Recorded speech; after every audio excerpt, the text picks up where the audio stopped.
سألته طب لو ساحر قوي زي رئيس برج السحر استخدم سحر الإبصار، اتهرب الساحر من السؤال وفي الآخر قال لها إن بطنه وجعاه وقام ومشي. استغربت فيرمين من ردة فعله، بس كانت كل ما تسأل أي ساحر تاني يجاوبها نفس الإجابة، وأول ما يجي سيرة رئيس البرج يتهرب كده على طول، وردة فعله تكون غريبة جدا. رجعت لكم ببارت جديد. بعد ما عرفت فيرمين الأميرة إنها مزيفة ومش بنت الملك الحقيقية، وإن الملك هيعدمها بعد ما يلاقي بنته الحقيقية، فتقرر إنها تهرب قبل ما تيجي الأميرة وتلاقي طريقة للهرب عن طريق خاتم الشعلة اللي مع الملك. فتقرر إنها تقرب منه علشان تاخده، وتبدأ في أول خطوة ليها إنها تعمل شاي مفيد لصداع الكحول عشان تقرب منه. يلا بينا نكمل. دخل مساعد الملك على الملك وهو نايم، وقال له إن ميعاد الدوا جه فيقوم بسرعة. قام الملك وهو متعصب بس بص جنبه واتفاجئ بفيلم واقفة جنبه وماسكة كوب شاي وبتقوله انت عامل ايه. استغرب وسألها هي ايه اللي جابها. قالت له انها جابت له شاي من اعشاب برية لانه مفيد لصحته، واديته الشاي عشان يشربه. لما لقيته متردد قربت منه علشان تقنعه، بس شمت ريحة الكحول اللي خارجة منه وبعدت بسرعة. بصت حواليها لقت ازايز كحول كتير قوي في الأوضة. لما لاحظ انها بعدت بسبب ريحة الكحول النفاذة منه وكوب الشاي كان تقيل قوي على ايدها، قال لها بعيدي عني، واخد الشاي منها وشربه. بس أول ما شربه استغرب إن طعمه مش سيء زي ما هو كان متوقع، وقال لها إن طعمه مش وحش. فرحت قوي فيلمين وقربت منه، وقالت له إن الطعم المر اختفى بسبب إنها حطت عصير فاكهة شجرة العالم. استغرب وقال لها إن اديتهولك انتي عشان تشربيه. ردت عليه وهي فرحانة إنها ما بقتش تعبانة، بس هو اللي تعبان بسبب صداع كحول. وكل ده طبعا والمساعد والكونتيسة باصين عليهم مبسوطين. دخل المساعد وقال للملك إن هو يراعي الأميرة شوية، إنها خايفة عليه، ويقلل من شربه للكحول اللي بيشربه بقاله أكتر من 9 سنين، يعني من ساعة ما ماتت زوجته. بس الملك بصله بحدة وقال للمساعد إن هو يخرس عشان هو مزعج. صعب الملك على فيرميل لأن حالته بقت كده لأن زوجته ماتت، لأ وكمان بنته بقت مزيفة. بس هزت راسها وفكرت ما تخليهوش يصعب عليكي. قال لها الملك إنها تقوله لو عايزة حاجة كمكافأة ليها، لأنه بسببها صداع الكحول قل. فرحت قوي فيرميل لأنها نجحت في اللي هي عايزاه، وطلبت منه إن هو يخرج معاها في نزهة. وفعلا جهزت فيرميل وخرجت للحديقة، وكانت مبسوطة جدا لأنها عايزة توريه إنها موهوبة ووريثة كويسة للعرش. وقفت تستنى الملك بس وهي مستنياه جه ولد أصغر منها مش عارفها، وزعق لها لأن الحديقة دي مكان مش بيدخله غير أعضاء العيلة المالكة، وسألها هي من أنهي عيلة. عرفت فيرمين هو مين أول ما شافته. الملك قتل كل اخواته ما عدا أخته، فأكيد ده ابن أخته. فضل الولد يزعق لها ويقول لها لو مردتيش هطردك. كانت فيرميل شايفاه مزعج جدا وغبي، لأنه ما جاش في باله خالص إنها عضو في العيلة المالكة زيه، بما إنها هي كمان في الحديقة. بس كلمته بالراحة وقالت له وطي صوتك شوية، بس هو اتعصب وقال لها اخرسي. ساعتها آخر حبل من الصبر عندها اتقطع، وقالت له انت اللي تخرس، ودني وجعتني. اخرس ليام إيلوس. قال لها بعصبية انت عارفة انا مين، ومع ذلك بتجرؤي انك تكلميني كده. وهما بيتكلموا جت مامته ومعاها اخوه. جري عليهم ليام وشاور على فيرمل، وقال انها اتجرأت عليه وكلمته وحش. وتطلع مامته دي بقى سيلفيا، اخت الملك الغير شقيقة، اللي في نفس الوقت الوحيدة اللي عايشة من اخواته كلهم. وسبب إنها عايشة في القصر الإمبراطوري إنها وقفت جنب الإمبراطور الحالي. وعندها بقى ولدين، ابنها الأكبر لوجن اللي هو المتوقع يكون الإمبراطور الجاي بدل فيلوميل، لأن ما عندهاش لا قوة سحرية ولا أي مؤهلات. أما ابنها الأصغر فما شافش فيلوميل أساسا قبل كده، ولا حتى في المناسبات الرسمية، فطبيعي إن هو ما يعرفهاش. كلم لوجن وقال لفيلوميل إن هو بيتأسف على تصرفات أخوه، وقال لها إن هو هيمشي مع مامته وأخوه لأن هما جم يتمشوا في الحديقة أساسا. اتدخل ليام في المحادثة ساعتها، وقال لأخوه إن هو لما يبقى إمبراطور يحول الحديقة دي الملعب. سكته لوجان بالعافية، وبصت لهم فيلمر وهي عارفة إن لوجان بيتحضر أساسا عشان يكون الإمبراطور، علشان كده هتتجاهل الوقاحة بتاعتهم، لأنهم لو اتخانقوا دلوقتي وعرفوا بعدين إنها مزيفة مش هيسيبوها في حالها. قبل ما يمشوا قال لها لوجان أتمنى تكوني بخير يا أميرة، وما حيوهاش تحية رسمية. اتضايقت فيلمر جدا لأنها حتى لو عايزة تتجنب الخناق، بس مش عايزة إن هما يتجاهلوها كده، ومش عايزة كمان تعيش بالشكل ده تاني، لأنه مهما حصل هي لسه الأميرة. وقفتهم وقالت للمركيزة إنها لازم ترحب بيها بشكل كويس، لأنها مش معقولة دي تكون طريقتها في الترحيب بالعيلة المالكة. اتنهدت المركيزة وقالت لها خلاص هعمل اللي انت عايزاه، وحيتها تحية خفيفة مش مناسبة للعيلة المالكة. قطعتها فيرمل وقالت لها بحدة إنها تنحني في التحية، لأن دي مش التحية الرسمية لوريث العرش المستقبلي. اتعصبت المركيزة وجت تكلمها بعصبية. قطعتها فيرمل وقالت لها مفيش مشكلة في اللي قلته صح. طبعا فيرمل كانت عارفة إن المركيزة هتتعصب جدا، إنها كانت في يوم من الأيام أميرة مش بتنحني لحد غير الإمبراطور. ده غير إنه بسبب إن مفيش إمبراطورة دلوقتي، مخلي العالم الاجتماعي كله ملكها. اتدخل ليام في كلامهم وزعق لفيلوميل وقال لها إن أخوه هو اللي هيكون الإمبراطور. وراثة إيه اللي هي بتتكلم عنها؟ اتنرفزت فيلوميل وقالت له أنت عارف أنت بتتكلم عن إيه دلوقتي؟ رد عليها أكيد، أنا لما يبقى أخويا الإمبراطور. وقبل ما يكمل ليام جه الملك من جنب فيلوميل وقال في صوت مزعج، إيه اللي بيحصل هنا؟ اتفاجئوا كلهم بظهوره، بس قبل ما يتكلموا قالت فيلوميل إن ليام بيقول إن أخوه هيكون الإمبراطور الجاي. وسألت الملك إذا كان ده حقيقي وهم حقيقي هيتمكنوا إن هم يهزموها ويبقى هو الإمبراطور. ساعتها اتدخلت بسرعة المركيزة ولوجان وقالوا إن ليام ما قالش كده وهي فهمت غلط، وإن فيلوميل بتكذب عشان تجذب انتباهه. وطلبوا من الملك إن هو ما يأنبش فيلوميل قوي لأن هي دي طريقة الأطفال. انصدمت فيلوميل وخافت إن الملك ما يصدقهاش، وما كانتش ساعتها عارفة تعمل إيه لأن مفيش أي دليل على كلامها. قالت له وهي خايفة ومرعوبة إن هو يصدقهم إنها مش بتكذب وحقيقي سمعتهم. وبصيت على المركيزة ولقيت المركيزة بصلها بتحدي كأنها متأكدة إن الملك مصدقها هي. يأست فيلوميل وكانت هتعيط، بس وقفها الملك وقرب منها ونزل قدامها وقال لها انتي مش بتكدبي، انا عارف. لو انتي كدابة فانا كمان كداب لان انا سمعت كل حاجة. اترعبت المركيزة وانحنى لوجن على الارض وقال ان هو ارتكب غلط يستحق الموت. قال له الياما انت بتعمل ايه، انت خليفة الملك المفروض. بصله لوجن وهو متعصب لانه بيبوظ كل حاجة وقال له انت مش عارف تسكت وضربه على دماغه. بصراحة العيل ليام ده مزعج جدا، لازم يتخلصوا منه لانه هيتسبب في قتلهم. المهم اعتذرت المركيزة ولوجان على اللي قاله ليام. بصلهم الملك بحدة وقال للمركيزة إنه ما كانش عارف إنها بتخطط لمؤامرة قدام عينه، وهددها إنه سبب إن هو ما قتلهاش مع باقي إخواته وسايبها عايشة لحد دلوقتي إنها ما تستحقش حتى إن هو يوسخ إيده بدمها. ولو فهمت كلامه ده فأحسن إنها تاخد ولادها وتمشي.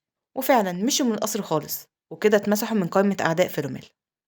لما شافت فيلوميل هو عاملهم إزاي خافت من اللي هيعملوا فيها لما يكتشف إنها مزيفة. لما لقاها الملك ساكتة قال لها انتي واقفة ليه؟ كنت فاكر انك عايز تتمشي. ارتاحت فيلم ساعتها ان هو مش متضايق من اللي حصل وجريت بسرعة وراحت معاه. فضلوا ماشيين في الحديقة وهي بص عليه. سألته لما لقيته مش مبسوط هو انت مش بتحب تخرج في نزهة؟ قال لها لا ما بحبش، انا بس خرجت عشان انتي طلبتي كمكافأة. ومع ذلك فضلت وراه وسألته تحب تتنزه معايا من وقت للتاني؟ بصلها وقال لها بس ده ما كانش ممتع. قالت له بسرعة لا ده عجبني جدا. لما لقاها متحمسة فكر شوية وبعد كده وافق. فرحت قوي فيلوميل ونطت من فرحة. لما بصلها وقفت من النط وانحنت وشكرته بشكل رسمي. بعد وقال لها ان هو مفيش مشكله لو اتصرفت على طبيعتها يعني تنط زي ما كانت بتعمل. ما فهمتش فيلوميل هو قصده ايه، بس لما لقاها ساكته اتحرج وسبقها. ومن ساعه اليوم ده بقى كل يوم الصبح بتعمل الشاي وتروح تديهوله ويشربوا الملك على بق واحد. وبيساعدها في كل ده طبعا المساعد بتاعه لانه عايز الملك يبطل عاده الشرب دي. فبقى بيدخلها الاوضه ويخليها تصحيه. والملك ما بقاش يقدر يتعصب لما بيشوفها هي اللي بتصحيه، رغم ان هو بيفضل يبص للمساعد بتهديد، بس بيسكت وبيشرب الشاي لاخره. وبعد ايام ادت فيلم الشاي للملك كالعاده. وبعد ما شربوا سالته لو ممكن يخرجوا يتمشوا مع بعض. وقف جنبها المساعد وقال للملك ان هو الصبح كله عنده فاضي. فهم الملك طبعا ان هما متفقين مع بعض، بس وافق لانهم كده كده بيتمشوا جوه القصر. وفعلا خرجوا يتمشوا في الحديقه. وفيلم كانت مبسوطه لان هدف اليوم اتحقق اخيرا. وعرفت تخليه يخرج معاها لان هما لو فضلوا كده ساعتها هتعرف تقرب منه اكتر. ودلوقتي جه الوقت عشان تمدح نفسها قدامه وتبين له انها موهوبة كمان. قالت له ان المعلمين بتوعها مدحوها وقالوا انها اذكى طالب درسوله، بس هي حاسة انها مجاملة لانها اميرة. رد عليها ان المعلمين بتوعه برضه كانوا بيشوفوا ان هو اذكى واحد بين طلابهم، بس مع ذلك محدش مدحه قبل كده. وهو بيتكلم اتكعبلت ووقعت ورجليها اتلوت، بس ما كانتش قادرة تعيط حتى رغم انها موجوعة، لانها خايفة ان هو يبصلها لانها ضعيفة ويتضايق منها. قال لها انت كويسة؟ قامت بسرعة والدموع في عينها وحبسها. وقالت له إنها كويسة وما فيهاش حاجة، دي حتى مش بتعيط. وقالت له إن هو ما يهتمش ويتابعوا النزهة بتاعتهم، وهي أساسا واقفة قدامه وعمالة تترعش. لما شافها كده قرب منها ورفعها. اتفاجئت وحاولت تنزل بس قال لها اثبتي مكانك وحطها على كتفه. اتفاجئت وحاولت تنزل بس قال لها اثبتي مكانك وحطها على كتفه زي شوال الرز، بس حس إن الوضعية مش طبيعية. وطبعا الحمد لله إن هو لاحظ، فغير وشالها في إيده زي الشنطة. وبرضه حس إن الوضعية مش مظبوطة لحد ما أخيرا شالها زي البشر العاديين. حاولت فيلم إنها تقوله إنها كويسة وممكن يطلب من أي حد تاني إن هو يشيلها، بس رفض لأنه محدش أساسا مسموح له يدخل الحديقة دي غير العيلة المالكة بس. ولما قالت له إنها ممكن تكون تقيلة عليه قال لها إنه حاسس إنه شايل جثة أساسا، وحتى لو هي مش مرتاحة تستحمل وتنام لحد ما يرجعوا تاني للقصر. رغم إن الوضع ما كانش مريح بالنسبة لفيلوميل، بس حست بدفء ونامت على طول. أخدها الملك ورجع بيها القصر وقابل الكونتيسة هناك. أول ما شافته شايل فيلم النائمة، قالت له إنها تعبانة لأنها بتصحى كل يوم بدري الفترة اللي فاتت علشان تحضر له الشاي. وسكتت شوية وقالت له بتردد إنها عارفة إن الملكة كانت بتحب تتمشى في الحدائق وتشوف الزهور وتستمتع بيها، وفيلم طلع زيها بتحب تتمشى كل يوم الصبح معاه. سكت الملك وبص على الحديقة وقال إن هو والملكة كانوا بيتمشوا برضه مع بعض، بس الملكة بتبص على الزهور وهو بيبص عليها مش على الزهور. وبص على فيلم وهي نايمة وقال عشان كده واضح إن الطفلة دي شبهي أكتر. وعدى سنة وفيلم بقى عندها 10 سنين ونزار 11 سنة، وهما الاتنين قاعدين مع بعض في المكتبة بيقروا كتب.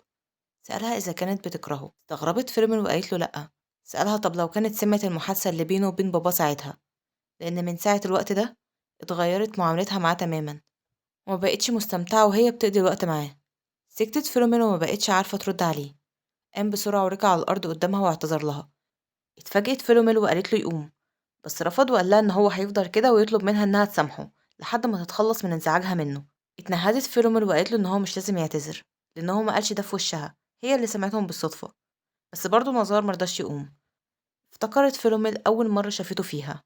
في اليوم ده أول ما عينهم اتلاقت وقعت في حبه على طول، وبقت تستنى دايما الوقت اللي هتقضيه معاه ومش عايزاه يمشي أبدا. ولما تقوله إن هو ما يمشيش بيكلمها بلطف وبيقول لها هقعد معاكي شوية بس عشان ما تزعليش. كانت بتحب اللطف اللي هو بيديهولها، اللطف اللي مش عارفة تاخده من باباها، وكانت بتحب الشعور اللي هي بتحس بيه معاه. بس العلاقة دي والسعادة دي طلعت كلها مزيفة. بس رغم إنها عارفة إن هو مش بيحبها، بس برضه مش قادرة تكرهه. قالت له فيلم إن هو يقوم لأنها مش غلطته إنها سمعته وهو بيتكلم. رد عليها إنها غلطته وفضل يعتذر لها وقال لها إن هو اتولد أساسا عشان يخدمها، علشان كده بيطلب منها إنها تسمح له يصلح غلطته. اتعصبت فيلم وقالت له إن هو ما اتولدش عشان يخدمها ولا حاجة. اتنهدت فيلم بس هي في نفس الوقت فاهمة ومقدرة تصرفه ده، لأن دي نتيجة تربية والده الدوق الصارمة. مسكت إيده وقومته من على الأرض وقعدته على الكرسي وقالت له ردد ورايا، أنا شخص مهم، أنا مش مخلوق لشخص تاني وهعيش لمشاعري أنا. في الأول ردت كلامها ده وهو متردد، بس في الآخر ردت بثقة وهو مبسوط وشكرها جدا لأنها مهتمية بيه. فكرت إنها عارفة إن هو كده كده مش هيكون معاها، بس في نفس الوقت عايزاه يعيش حياته وهو مبسوط لأنه كان في النهاية حبها الأول. وجه وقت الغدا وقرروا إن هما الاتنين ياكلوا المرة الجاية الأكل اللي النظار بيفضله. سألته بيخطط إيه للمستقبل، رد عليه وهو محرج إن هو عايز يكون بطل. اندهشت فيلوميل وقالت له إن ده رائع. فكرت انت حقيقي كده كده هتبقى البطل الرئيسي في الكتاب. وفضلوا هما الاتنين يتكلموا مع بعض لحد ما جه الليل، وهي حاسة إن هما الاتنين بقوا مرتاحين جدا مع بعض واتمنت إن هما الاتنين يبقوا أصحاب. وجه الوقت اللي هيمشي فيه. قالت له قبل ما يمشي إن لو الدوق علمه حاجة تانية مختلفة عن اللي قالتها له النهاردة يتجاهله تماما، ولو أجبره يقول لها هي وهي هتعاقبه. اندهش نظاره وفضل يضحك. قالت له انت بتضحك ليه؟ انت فاكر ان انا مش هعرف اعاقبه؟ ضحك وقال لها اتمنى لك التوفيق في ده ومشي. بعد ما مشي نزار رجعت فيلم لأوضتها وحفظت الكتاب كويس جدا علشان تحرقه ومحدش يقراه تاني غيرها. وفعلا حفظته كويس جدا ورمته في النار. بس أول ما حطيته في النار فجأة لقيت سحر اتفعل ورجع الكتاب تاني جنبها. استغربت بس حاولت ترميه تاني في النار، بس فجأة برضه رجع لها. ما بقتش فاهمة ايه اللي بيحصل. وتاني يوم الصبح قابلت ساحر وفضلت تقوله إنها بتحب السحر قوي، وفضلت تقوله عن الكتب اللي هي بتقراها. وفي نص الكلام قالت له إنها نفسها يكون في كتاب بيتكلم عن المستقبل. قال لها قصدك كتاب نبوءة؟ فرحت قوي فيلم لأن هو فهمها. سألته لو في كتاب نبوءة في الحقيقة ولا لأ. قال لها إن كتاب النبوءة المفروض إن هو بيسجل الأحداث الموجودة في المستقبل بدقة، بس ده مستحيل نظريا وعمليا، لأن المستقبل اللي هو بيتوقعه السحرة بيكون مجرد مقطع عرضي ليه احتمالات كتيرة جدا. أما بقى بالنسبة للكهنة فنسبة فشل النبوءة بتكون عالية جدا، ده غير إنه بيكون ليها أكتر من تفسير، يعني في النهاية مفيش حاجة اسمها كتاب نبوءة. سألته طب لو ساحر قوي زي رئيس برج السحر استخدم سحر الإبصار، اتهرب الساحر من السؤال وفي الآخر قال لها إن بطنه وجعاه وقام ومشي. استغربت فيرمين من ردة فعله، بس كانت كل ما تسأل أي ساحر تاني يجاوبها نفس الإجابة، وأول ما يجي سيرة رئيس البرج يتهرب كده على طول وردة فعله تكون غريبة جدا.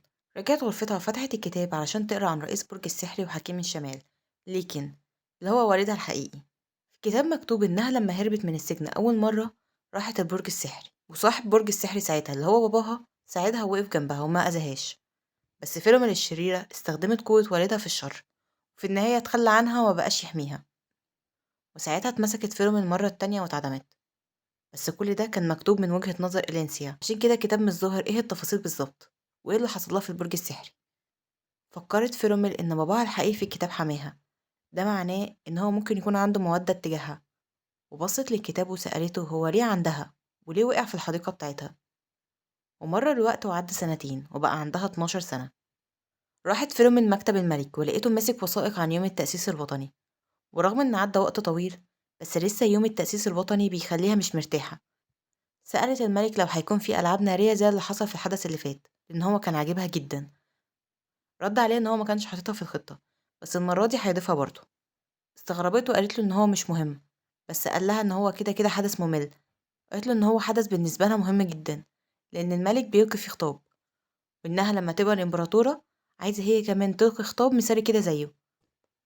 قالت له كده طبعا كمدح ليه، بس ما تعرفش إنها دبست نفسها، لأن هو قال لها إنها تجرب تلقي الخطاب هي المرة دي. حاولت تخرج نفسها من الورطة اللي هي ورطت نفسها فيها دي، وقالت له أنا مستحيل أقدر أعمل حاجة عظيمة زي دي. بص لها وقال لها معقولة مش عايزة تلقي الخطاب؟ رفعت ايدها وقالت له بسرعة لأ طبعا أنا كنت عايزة قوي أعمل كده. وعرفت ساعتها إنها دبست نفسها ومش هتعرف تخرج من الورطة دي. وعرفت إن ده درس عشان تبقى بعد كده تتملقه باعتدال. أتمنى ملخص النهاردة يكون عجبكم. استنوني في البارت الجاي، مش هتأخر عليكم. باي.